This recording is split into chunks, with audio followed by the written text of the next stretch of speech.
ভিডিওটা কিন্তু তোমরা পুরোপুরিভাবে দেখবে, খুব টেস্টি রেসিপি হতে চলেছে। প্রচণ্ড গরমও পড়েছে, এত কষ্ট করে তোমাদের জন্য কিন্তু রেসিপিটা বানাচ্ছি যাতে তোমরা বানিয়ে শিখতে পারো।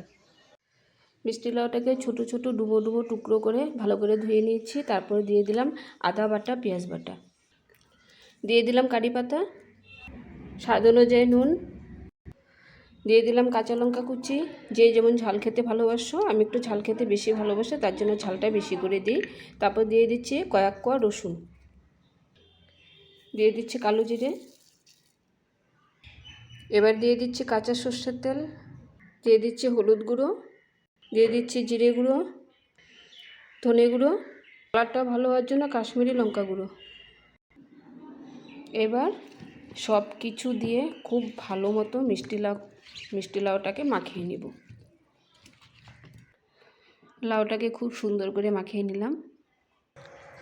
আমাদের গাছে দেখো কি সুন্দর লোকাল আম হয়েছে। এই দেখো ছোট ছোট আমগুলো কিন্তু খুব মিষ্টি। এই আমগুলো আমার একটা ভিডিওতে বলেছিলাম যে আমি রৌ মাছ দিয়ে আর মিষ্টি লাউ দিয়ে একটা সুন্দর রেসিপি বানাবো। তো মিষ্টি লাউ রেডি হয়ে গেছে, রৌ মাছটা রেডি হয়ে গেছে। তো আমি রেসিপিটা কেমন করে বানাবো তোমরা কিন্তু অবশ্যই দেখবে, রৌ মাছ দিয়ে মিষ্টি লাউ দিয়ে রেসিপিটা। হলুদ লবণ দিয়ে মাছটা মাখিয়ে এবার গরম তেলে মাছটাকে ডুবা তেলে ভালো করে ভেজে তুলে নিব।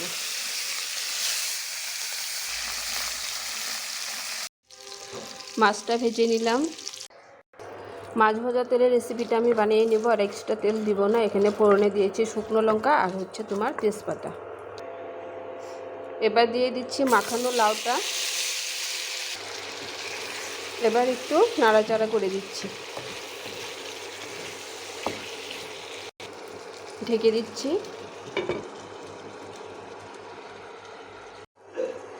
ঢাকনাটা তুলে দিচ্ছি। দেখো কালারটা কেমন হয়েছে আর তেল কত বেরিয়েছে, দেখো দেখেছো।